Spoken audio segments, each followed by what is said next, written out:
تشنگی جنون قسط number 5۔ Readers سے ایک گزارش ہے کہ چینل کو لازمی سبسکرائب کریں۔ آپ لوگ سبسکرائب نہیں کرتے، لائک نہیں کرتے، کامنٹ نہیں کرتے تو پھر لکھنے کا دل نہیں کرتا۔ ایپیسوڈ شروع کرتے ہیں۔ مہروز خان زادہ جیسے تیسے اپنی گاڑی اس پرانی حویلی سے گھر کے سامنے روکتا ہے۔ آنکھیں اب بھی سوجی ہوئی تھیں، مٹی سے اٹے کپڑے اور چہرے پر تھکن کے ساتھ ایک ایسا غصہ جو اندر ہی اندر کھول رہا تھا۔ وہ گھر میں داخل ہوا تو اس کی ماں حیرت سے اپنے نفیس بیٹے کو دیکھنے لگی، جسے ہلکی سی دھول برداشت نہیں تھی اور اب انتہائی گندے حال میں سامنے موجود تھا۔ مہروز، یہ کیا حالت ہے تمہاری؟ لڑائی کر کے آئے ہو کیا؟ کچھ نہیں ہوا، وہ روکھے لہجے میں کہہ کر اپنی ماں کے برابر میں صوفے پر بیٹھ جاتا ہے، چہرہ دروازے کی سمت لیکن نظریں نیچی۔ چند لمحوں کی خاموشی میں صرف چائے کے کپوں کی کھنک سنائی دی تھی اور پھر جیسے وقت تھم سا گیا تھا۔ دروازے پر آہٹ ہوئی تھی اور مہروز خانزادہ کا منہ بے یقینی کی کیفیت میں ہلکا سا کھلا تھا۔ وہ آئی تھی گلابی رنگ کا سادہ سا فراک، بال کھلے ہوئے جو کندھوں اور کمر پر بکھرے تھے، آنکھوں میں کاجل، ہونٹوں پر ہلکی سرخی، ہاتھ میں چائے کی ٹرے لیے سر جھکائے۔ وہ اندر داخل ہوئی تھی اور ٹرے ٹیبل پر رکھتے نرمی سے صوفے کی ایک طرف بیٹھ گئی تھی۔ یوں تو مہروز خانزادوں کو اپنے گاؤں کا یہ رواج زہر لگتا تھا۔ جب لڑکی چائے کی ٹرے تھامے آتی تھی اسے سراسر یہ لڑکی کی بے عزتی لگتی تھی، لیکن اب کی بار وہ پتھر تھا، جیسے یہ لڑکی اسی ذلت کی حقدار ہو۔ مہروز نے جیسے ہی چہرہ اٹھایا تھا نظر اس پر پڑی تھی۔ یہ اسے لگا شاید نظر دھوکہ دے رہی ہو، یہ وہی لڑکی نہیں ہو سکتی، وہ جو اس کی گاڑی پر پتھر مار رہی تھی، جو چیخ رہی تھی، بدتمیزی کر رہی تھی، اب یہاں سامنے اس حلیے میں، اس قدر معصومیت کے ساتھ۔ اس کی آنکھوں میں الجھن تھی، چہرے پر بے یقینی۔ وہ پلکیں جھپکاتا رہا جیسے دماغ تصدیق چاہ رہا ہو، مگر جیسے ہی لڑکی نے مہروز کو دیکھا ایک لمحے کے لیے وہ بھی ٹھٹکی۔ اس کے نازک سے چہرے پر ہلکی سی پریشانی ابھری اور اس نے نچلا ہونٹ دانتوں تلے دبایا۔ پہچان ہو چکی تھی۔ مہروز کا غصہ جیسے لمحہ بہ لمحہ ابلنے لگا۔ اس کی آنکھیں اب اس لڑکی پر جم چکی تھیں، غصے سے لب بھینچے، ماتھے کی رگیں تن گئیں۔ لڑکی نے نظریں جھکائی، پھر اگلے ہی لمحے جیسے کچھ طے کر لیا ہو، اس نے دوبارہ مہروز کی طرف دیکھا، پلکیں اٹھائیں اور ہونٹوں پر ایک دھیمی سی مسکراہٹ، چالاک مسکراہٹ سجا لی، سر ہلایا ایسے جیسے پہلی بار ملاقات ہو رہی ہو۔ السلام علیکم۔ اس کے لب ہلے۔ مہروز کا چہرہ تپتے انگارے کی طرح سرخ ہو گیا، آنکھوں میں شعلے اور لبوں پہ ایک تلخ مسکراہٹ آئی۔ وعلیکم السلام، اس نے دبی آواز میں دانت پیستے کہا، پھر جھک کر ماں کی طرف قدرے طنز سے بولا، امی واقعی بہت معصوم بچی ہے، اتنی معصوم کہ گاڑی کی ہیڈ لائٹس توڑنے کے بعد اب دل توڑنے کا ارادہ ہوگا شاید۔ باقی کا آدھا جملہ اس نے اپنے دل میں کہا تھا۔ ماں چونکی۔ کیا کہا تم نے؟ کچھ نہیں، بس یہ سوچ رہا ہوں کہ کچھ لوگوں کے چہرے شام میں بدل جاتے ہیں جو صبح ہوتے ہیں۔ پھر اس نے لڑکی کو دیکھا جو اب بھی سر جھکائے بیٹھی تھی، لیکن آنکھوں میں ایک ہلکی سی شرارت ابھری ہوئی تھی۔ نام کیا ہے تمہارا؟ اس نے اچانک لڑکی کی طرف دیکھ کر پوچھا، لیکن لہجہ ایسے تھا جیسے وہ سب جانتا ہو۔ لڑکی نے معصومیت سے پلکیں اٹھائیں، ایک لمحے کے لیے نظریں مہروز کی آنکھوں سے ٹکرائیں اور پھر وہ دھیرے سے مہروز کی ماں کے قریب سرک کر ان سے لگ کر بیٹھ گئی، ایسے جیسے واقعی پہلی بار ملی ہو، جیسے کوئی گستاخی کبھی کی ہی نہ ہو۔ ماں نے ہنستے ہوئے اس کے بال سنوارے۔ یہ ہے نورے، ہماری نور، اللہ نے صبر دیا ہے اسے، والدین بچپن میں ہی چلے گئے۔ مہروز کی آنکھوں میں جیسے کسی نے ایک اور پتھر مارا ہو۔ نور؟ نور نہیں، یہ تو سراسر آگ ہے، اور آگ جتنی بھی حسین ہو جلانے سے باز نہیں آتی۔ وہ اب بھی اسے گھور رہا تھا اور نورے کی مسکراہٹ اب کچھ اور گہری ہو چکی تھی۔ اندر چائے، پھیکی مسکراہٹیں اور رسم و رواج کے جملوں کی گونج میں مہروز ایک لفظ نہیں بول رہا تھا۔ وہ بس نورے کو مسلسل دیکھے جا رہا تھا، نہ کوئی رسمی سوال، نہ دلچسپی کا اظہار۔ اس کی ماں کو بیٹے کی خاموشی کھٹکنے لگی تھی، کیونکہ مہروز نے کہا تھا وہ نورے سے خود بات کرے گا تاکہ دیکھ سکے کتنی کانفیڈنٹ ہے۔ مہروز، ذرا باہر لے جاؤ نورے کو، 2 باتیں کر لو، لڑکی کو جاننا بھی ضروری ہے، میں تب تک دادی سے بات کر لی تھی۔ مہروز کے دل میں جیسے چھری سی چلی تھی۔ وہ آنکھوں ہی آنکھوں میں ماں سے سوال کرتا رہا، جیسے کہہ رہا ہو لائک سیریسلی، مگر منہ سے کچھ نہ بولا۔ چلو، وہ اٹھا اور دروازے کی طرف بڑھ گیا۔ نورے بھی دھیرے سے اس کے پیچھے پیچھے چل دی۔ لان میں دھوپ چھاؤں کا کھیل تھا، درختوں کے سائے بھی ہوا کے جھونکے تھے، مگر ماحول میں عجیب کشیدگی تھی۔ مہروز نے اندر تو جیسے طوفان مچا ہوا تھا۔ چند قدم کے فاصلے پر جا کر مہروز رک گیا، پلٹ کر نورے کو گھورا۔ تم 1 نمبر کی۔ ابھی وہ جملہ مکمل بھی نہیں کر پایا تھا کہ نورے نے پلکیں اٹھا کر بے باکی سے اس کی آنکھوں میں آنکھیں ڈالیں۔ کیا ہوا؟ چائے میں چینی کم تھی یا میری معصومیت نے بدہضمی کرا دی؟ مہروز کے تنفس کی رفتار تیز ہو گئی۔ وہ 2 قدم آگے بڑھا، غصے سے اس کا بازو جکڑ لیا۔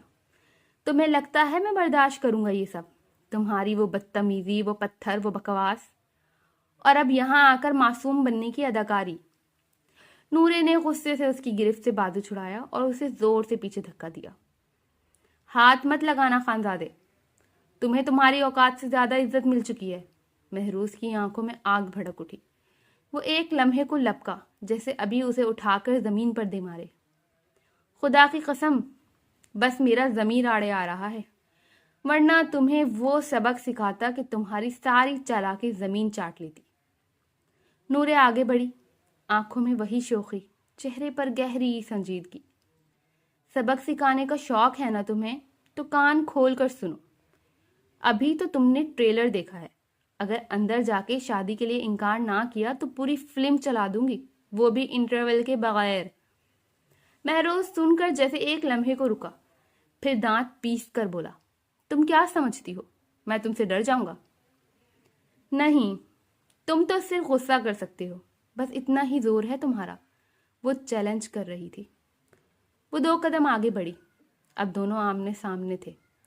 اندر جاؤ، شرافت سے انکار کرو، کہو ماں مجھے لڑکی پسند نہیں آئی، بات ختم۔ اور اگر نہ کروں تو؟ مہروز نے آئی برو چکائی۔ تو پھر تمہاری ماں کو بتاؤں گی تم میرے ساتھ کتنی بدتمیزی کر چکے ہو، اور وہ سب کچھ جو باہر ہوا وہ اندر بھی دہراؤں گی، تمہاری ماں کے سامنے۔ تمہاری عزت پھر کر کے اڑ جائے گی۔ نورے نے ہاتھ کی مٹھی بنا کر آسمان میں یوں اچھالی جیسے کوئی پرندہ آزاد کیا ہو۔ مہروز کی مٹھی بھنج گئی، سانسیں مزید تیز ہو گئیں، مگر وہ خاموش رہا۔ نورے نے آخری تیر چلایا۔ میں وہ لڑکی نہیں ہوں جسے ڈرا کر قابو میں رکھا جائے، میں وہ لڑکی ہوں جو ہنستے ہنستے لگا دے رستے۔ پھر وہ رکی، ہنسی اور دوپٹے کو شانوں پر سیٹ کرتے بولی، اب اندر چلو اور سب کے سامنے وہ کہو جو تمہارے دل میں ہے، ورنہ میں وہ کہہ دوں گی جو تمہارے دل سے بھی نکل جائے گا۔ تم میں یہ غرور کس چیز کا ہے؟ مہروز نے ضبط سے پوچھا۔ نورے نے گردن اکڑا کر دیکھا، چہرے پر بلا کی خود اعتمادی تھی۔ کیونکہ تم جیسے لوگوں سے زیادہ ذہین اور سمجھدار ہوں۔ مہروز ہنسا، ایک تلخ ہنسی، جیسے شکار پر نشانہ لے رہا ہو۔ اور دماغ اگر اتنا ہی تیز ہے تو سمجھ کیوں نہیں آتا کہ تم جس سے الجھ رہی ہو وہ تمہارے جیسے بچوں کو انگلیوں پر نچاتا ہے؟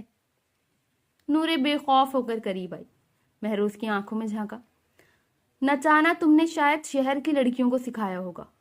گاؤں کی لڑکیاں مٹی سے بنی ضرور ہوتی ہیں، مگر اس مٹی میں آگ بھی چھپی ہوتی ہے جس میں غرور خاک ہو جاتا ہے۔ مہروز کا صبر جواب دے گیا۔ ایک جھٹکے سے مہروز کا بازو تھاما اور کھینچ کر قریب کیا۔ بس کرو اب، حد ہو گئی بکواس کی۔ نورے نے بالکل گھبراہٹ کا مظاہرہ نہیں کیا، الٹا بازو جھٹک کر پیچھے ہوئی اور تپ کر بولی، ہاتھ لگانے کی اجازت تمہیں کس نے دی؟ تم سمجھتے ہو سب تمہارے باپ کی جاگیر ہے؟ نہیں، جاگیر نہیں، عادت ہے۔ جو چیز ضد بن جائے اسے قابو میں لانے کی۔ مہروز کا چہرہ اور آنکھیں اب سنجیدگی سے بھر چکی تھیں۔ لیکن تم وہ چیز نہیں ہو جسے قابو کیا جائے، تم وہ چیز ہو جسے توڑ کر رکھ دینا چاہیے۔ نورے کی سانسیں تیز ہوئیں. وہ بھی لمحہ ضائع کیے بغیر آگے بڑھی. ایک انگلی مہروز کے سینے پر رکھتے ہوئے کہا, تو جاؤ اندر جا کر انکار کرو شادی سے, کیونکہ اگر تم نے ہاں کی تو میں وہ طوفان بنوں گی جس میں تمہارے خاندان کا غرور بھی بہہ جائے گا. تم دھمکی دے رہی ہو؟ مہروز نے پوچھا. نہیں, حقیقت بتا رہی ہوں. مہروز خانزادہ, تم ٹریلر دیکھ چکے ہو. مہروز نے گہری سانس لی, جیسے خود کو کنٹرول کر رہا ہو, لیکن نظریں اس کی جیسے کہہ رہی تھیں یہ جنگ اب شروع ہو چکی ہے. نورے نے جیسے ہی آخری وارننگ دی وہ تیز قدموں سے اندر کی طرف بڑھا. قدموں میں اعتماد, آنکھوں میں جیت کی چمک. دروازہ کھولا, سب کی نظریں اس پر جمی تھیں. اس کی ماں, نورے کی دادی اور وہ خود, جو اب بھی سادگی سے اس کی ماں کے برابر بیٹھ گئی تھی, نظریں جھکا چکی تھی. مہروز نے ایک لمحہ سب کو دیکھا, پھر صاف اور دو ٹوک لہجے میں بولا, میں اس رشتے پر رضامند ہوں. کمرے میں جیسے وقت تھم گیا. نورے نے چونک کر سر اٹھایا اور مہروز کی طرف دیکھا. آنکھوں میں بے یقینی, ماتھے پر بل. دل جیسے ایک لمحے کو رک گیا. پر میں چاہتا ہوں یہ سب فضول رسموں کے بغیر سیدھا نکاح, اور پھر فوراً رخصتی. نورے کی آنکھیں پھیل گئیں, پلکیں جھپکنا بھی بھول گئی. گالوں پر سرخی اب غصے کی تپش میں بدل رہی تھی. نورے کا ہاتھ, جو دادی کے دوپٹے کو سہارا دے رہا تھا, اب مٹھیاں بننے لگا. وہ کچھ بولنا چاہتی تھی, مگر ہونٹ خشک ہو گئے تھے. غصے اور بے بسی کا امتزاج کے آنکھوں سے چنگاریاں برسنے لگیں. مہروز کی ماں نے مسکرا کر دعا دی. دادی نے تشکر سے سر ہلایا, مگر نورے کی دنیا جیسے پل میں الٹ گئی تھی. مگر پھر بھی وہ سر جھکا گئی. ضبط کی آخری حدود پر کھڑی وہ بس خاموش کھڑی تھی, لیکن دل میں آگ لگی ہوئی تھی. ایک ایسی آگ جس میں مہروز کو وہ خود جلا دینا چاہتی تھی. مہروز نے ایک بار پھر اپنی مخصوص چیلنجنگ مسکراہٹ اس کی طرف اچھالی. خانزادہ کی دنیا میں کھیل وہی جیتتا ہے جو آخر تک مسکرانا جانتا ہو. اس نے جاتے جاتے ایک بار پھر اسے دیکھا, جیسے نظر سے کہہ رہا ہو, اب یہ میدان میرا ہے نورے. نورے نے ایک نظر دادی پر ڈالی, جو دعاؤں میں مشغول تھیں, پھر آہستہ سے خود کو سنبھالا. گردن اکڑائیں, آنکھیں آسمان کی طرف اٹھائیں, اور دل میں بس ایک بات کہی, اب اگر یہ جنگ ہے تو میں بھی نورے ہوں. تم نے ابھی صرف چنگاری دیکھی ہے خانزادے, طوفان تو باقی ہے. رات کے 10 بج رہے تھے. حویلی کے سب کمرے خاموشی میں ڈوبے ہوئے تھے. صرف ایک کمرے سے مدھم روشنی چھن چھن کر باہر آ رہی تھی. ارحام خانزادہ کے کمرے کا دروازہ نیم وا تھا, مگر اندر موجود سناٹا طوفان سے پہلے کی خاموشی جیسا تھا. مہر فاطمہ کمرے کے دروازے کے باہر کھڑی تھی. دل زور زور سے دھڑک رہا تھا. ہاتھ پسینے سے بھیگے ہوئے تھے. آنکھوں میں خوف اور ماتھوں پہ پریشانی کی شکنیں تھیں. کیا کروں, اندر جاؤں یا بھاگ جاؤں؟ وہ زیر لب بڑبڑائی. وہ غصے میں ہے, اور وہ ویسے نہیں ہے جیسے باقی سب ہیں. تبھی اندر سے اس کی بھاری گمبھیر آواز آئی, اندر آؤ مہر فاطمہ. مہر فاطمہ کا دل حلق میں آ گیا.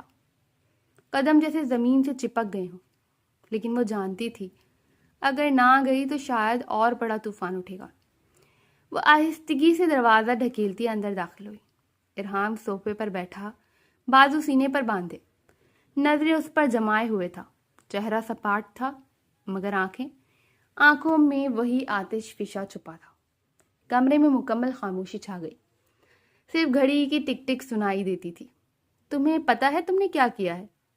اس کی آواز میں سرد مہری تھی. مہر فاطمہ نے نظریں جھکا لی, ہونٹوں پر دانت جما لیے. کافی میں ایلو ویرا ڈالنا. 2 دن تک مجھے لگا میں بیمار ہوں.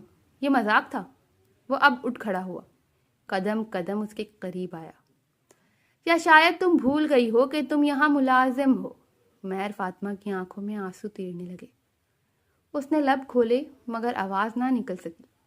آخر کار وہ بمشکل بولی, میں نے بس غصے میں, آپ نے مجھے ڈانٹا تھا جیسے میں. وہ طنزیہ مسکرایا. میں تمہارے لیے کوئی لالا نہیں ہوں, نہ بھائی نہ سر. میں تمہارا مالک ہوں, اور تمہیں میری بات ماننی ہوگی. وہ اب بالکل اس کے قریب آ چکا تھا. اس کی تھوڑی تھامی اور دھیرے سے سر اوپر کیا۔ تمہیں سزا چاہیے تاکہ دوبارہ ایسی حرکت نہ کرو۔ مہر فاطمہ نے گھبرا کر قدم پیچھے ہی لیے، مگر وہ رک گیا۔ کل سے تم میرے کمرے کی صفائی کرو گی۔ میری کافی، میرا کمرہ، میری ہر چیز تمہارے ذمے۔ اور ایک بار بھی شکایت ملی تو سمجھ لینا ملازمت تو دور، یہاں رہنے کی جگہ بھی نہیں ملے گی۔ وہ پلٹا، پھر رک کر پیچھے دیکھا۔ اور ہاں مہر فاطمہ، اب سے مجھے ارحام سائیں کہو گی تم، سمجھی؟ مہر فاطمہ نے بمشکل سر ہلایا۔ آنکھوں سے آنسو بہہ نکلے اور وہ خاموشی سے پلٹنے لگی، مگر ارحام کی آواز نے اسے روک دیا۔ رکو! وہ ساکت ہو گئی۔ یہ آنسو، ان کی کوئی وقت نہیں ہے میرے سامنے۔ اگر تمہیں لگتا ہے کہ تم ان آنسوؤں سے مجھے نرم کر لو گی تو تمہیں ابھی تک مجھے سمجھنے میں بہت بڑی غلطی کی ہے۔ مہر فاطمہ نے سر جھکایا۔ دل میں چھپا طوفان چیخنے کو تھا، مگر لب سلے رہے۔ بتاؤ تم نے ایسا کیوں کیا؟ جواب دو مجھے۔ میں نے بس یہ سوچا کہ شاید آپ کو اندازہ ہو کہ آپ میرے ساتھ کیسے، صاف صاف بولو، ڈرو مت۔ تم جیسی ہو نا، تمہارے انداز مجھے صاف نظر آتے ہیں۔ تمہیں لگتا ہے تم چھوٹی سی شرارت سے میرے رویے کو بدل دو گی؟ ارحام نے کہا۔ مہر کی آنکھوں سے باقاعدہ آنسو بہہ رہے تھے۔ مجھے افسوس ہے ارحام سائیں، میں نے غلط کیا۔ وہ خاموشی سے اسے دیکھتا رہا، جیسے اس کی ہر بات تول رہا ہو، پھر اس کی طرف قدم بڑھا کر رک گیا۔ پچھتاوا دکھانے سے بہتر ہے کہ تم اپنی حیثیت نہ بھولو۔